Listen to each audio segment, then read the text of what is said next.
Hello everyone and welcome back to another video. No introduction needed on this one. Second cut is about to commence. Got me drink, got my backpack full of my filming gear so you guys can see it from home. Got the mower out, tested it, greased it up. So let's rock and roll.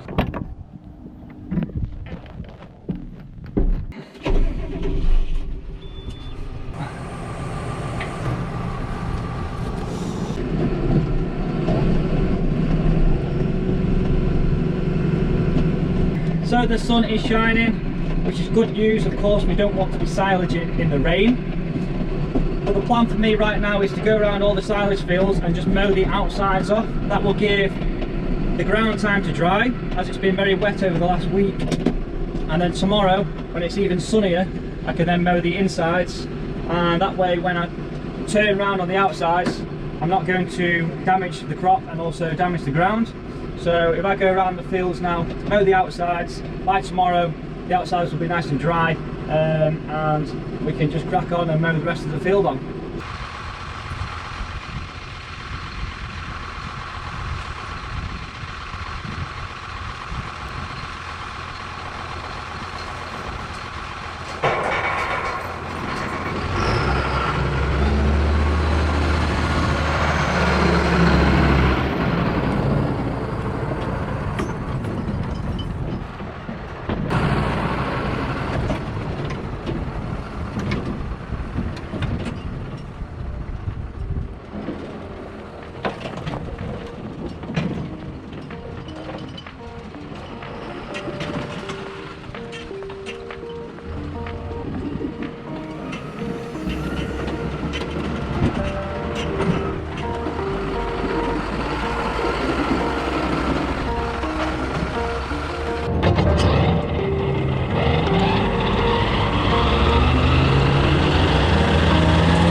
Progress has been made, not much, but still progress. It's all that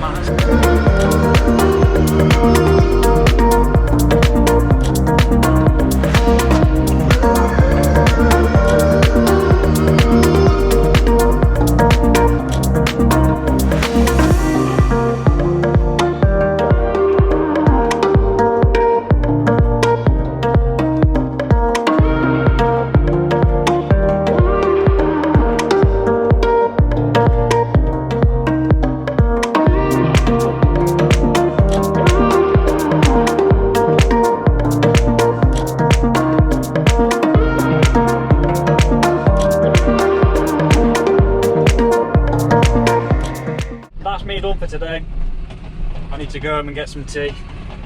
But this field here was an absolute pain in the ass because we've recently had some field drains put in, and although it will make the field a lot drier next year, this year it's a pain in the ass.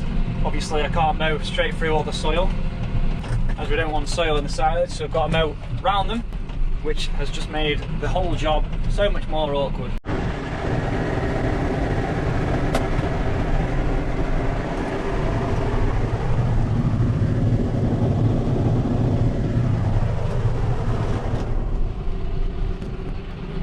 So here we go, day 2 of mowing.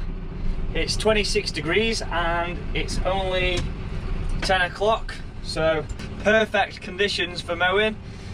I've just stuck 200 litres in the tank to fill it up, and that will get me through today. and I've just mowed off a little 6 acre for some bales that we're going to make later on in the week. I've taken a little souvenir with me from the trees that were in that field. A lot of hours of mowing ahead of me, so I better get started.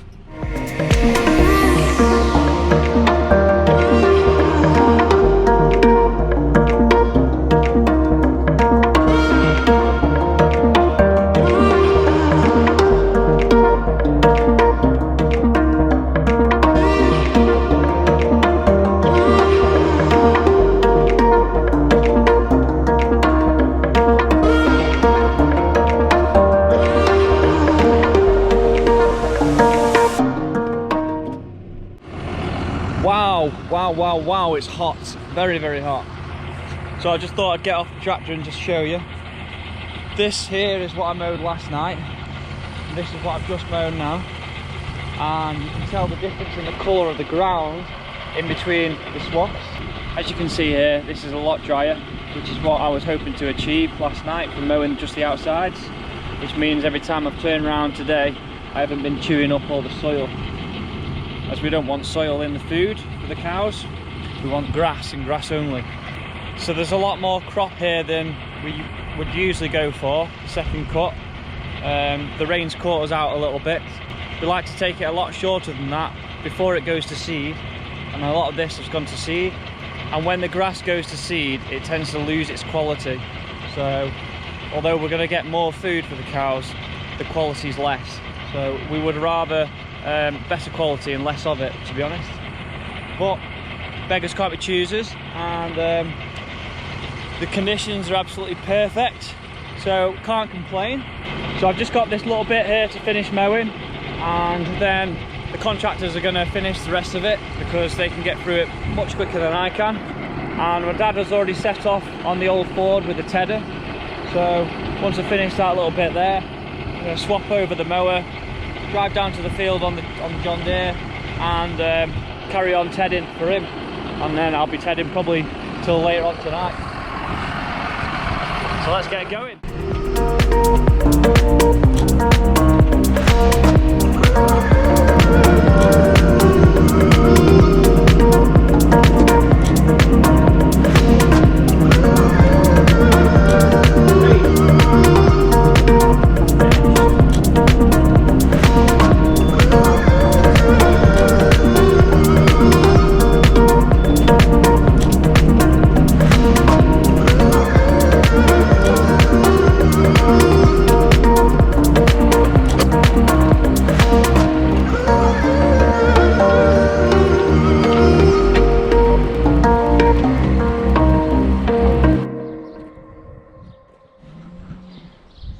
You can tell how seedy the grass is, because this was actually green when I started. Now all this stuff is coming off. Guess it's all from the seeds on the grass. So the grass that I was mowing was all the way up here, higher than the mower. We're going to have an abundance of food for the cows this winter.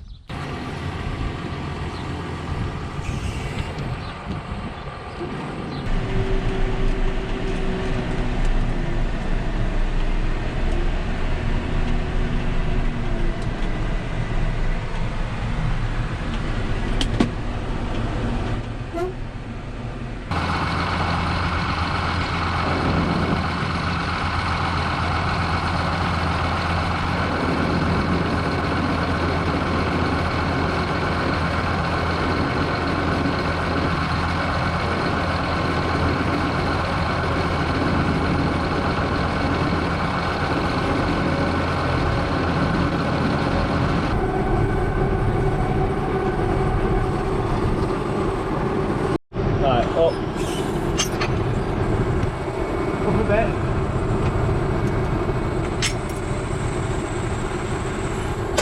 Oh, what was that?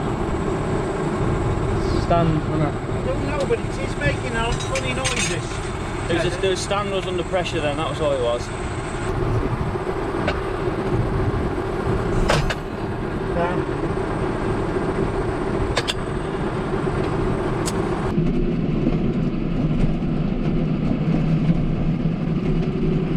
So the tedder is what flicks all the grass out once it's been mown. and then it can be left in the sunshine to dry out. It's important that the grass is a certain dry matter. If it's too wet, it's going to go off in a clamp, and if it's too dry,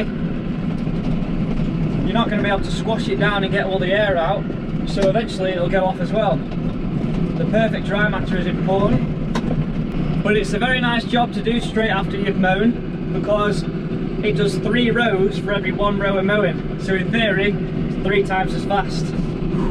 God, I'm gonna have to do it. I'm gonna have to do it. Tops off and titties out kind of weather. It's calling me, like the rainbow. It's calling me, like the rainbow, the rainbow.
Well, hey, silaging day is finally here. We've all come in nice and early at 6 AM, and we're going to go and take the sheet off. Most of the tyres have been taken off while I was mowing and tedding yesterday, so it's just a case of a few tyres and a sheet, and then we're going to get started about 8 o'clock. So then it won't interfere hopefully too much with this afternoon's milking, but it depends how long the silaging takes. Hopefully not too long, but let's get stuck into it.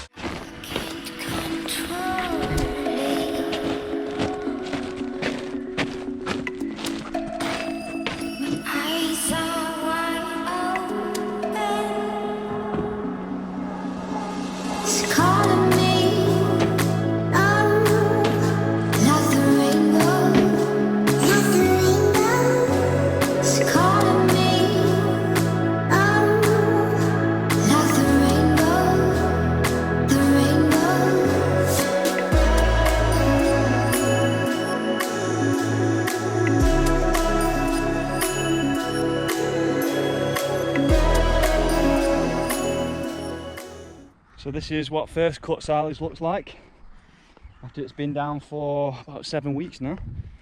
And you dig it out a little bit, and it actually smells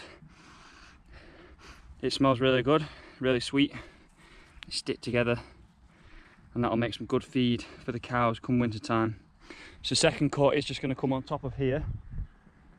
I imagine it's going to go over that.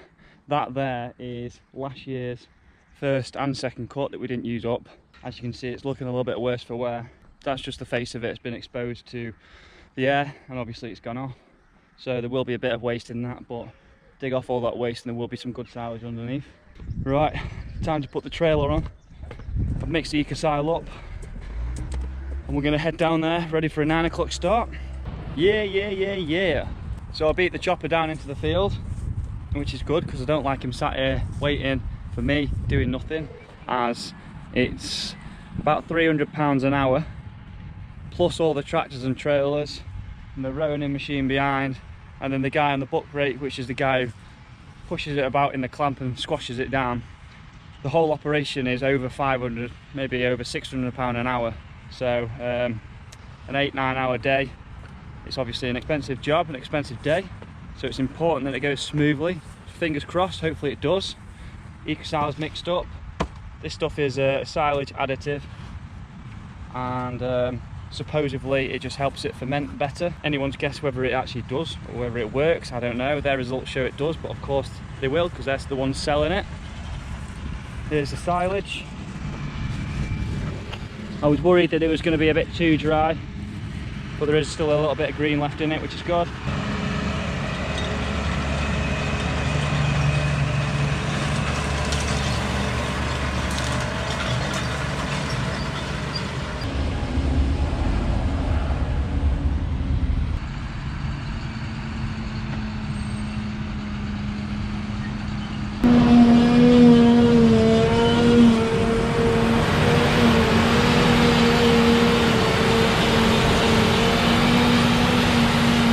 So I've just taken the second load and we stopped.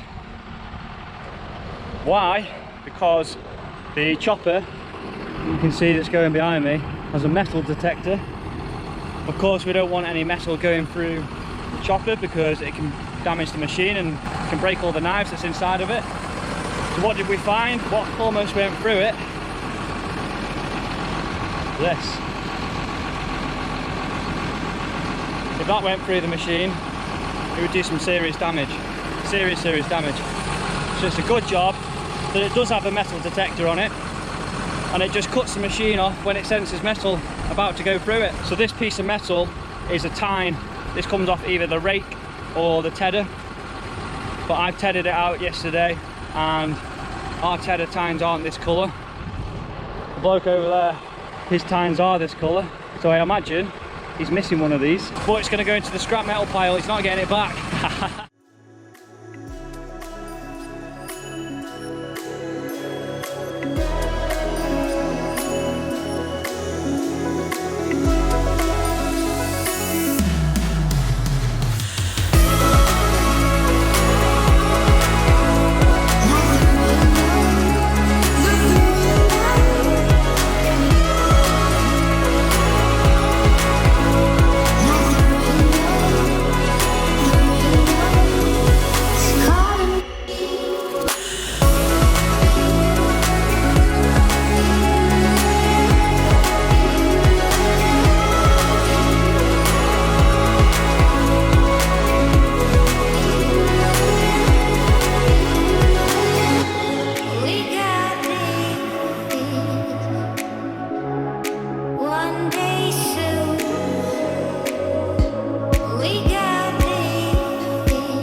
So finally we're on the last field.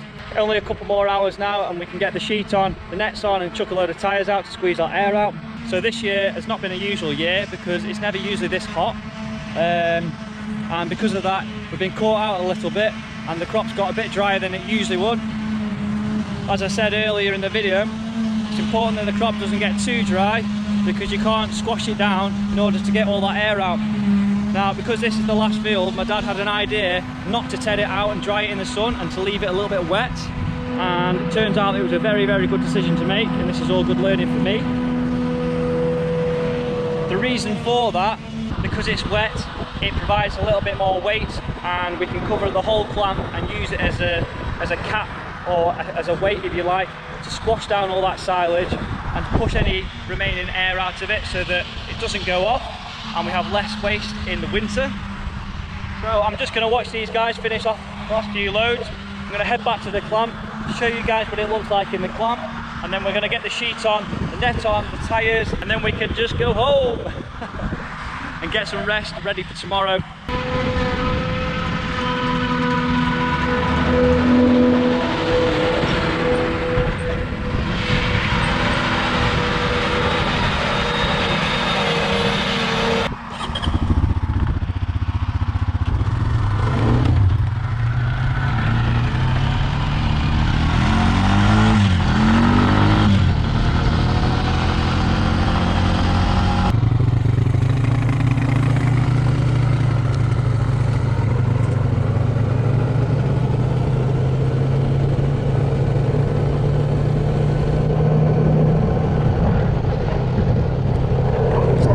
So here we go.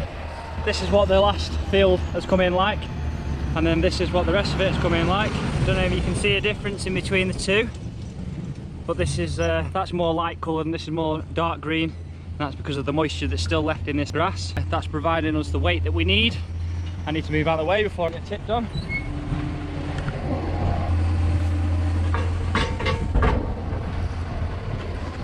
It's even sticking in the trailer. That's a sign of good quality crop. Just a few more loads to come now. Whoa! Oh. So would you believe it? We finally finished. Say finished, it's not 100% finished. Still need to sort those tyres out, get it all tyre for tyre, but I'm finished. I'm fully finished right now. I just want to go home and absolutely starving. It's 8:30. I need my tea, I need a beer. I need a shower. Look at the state of me. Solid day's graft today, and quite a good cut silage, quite happy with it. So thumbs up, it's all gone well. Dad's happy, sort of happy. He's never 100% happy, but there we go. Thanks for watching this video, guys. Hope you liked it. Again, hit that subscribe button and I will keep these videos coming. Till next time.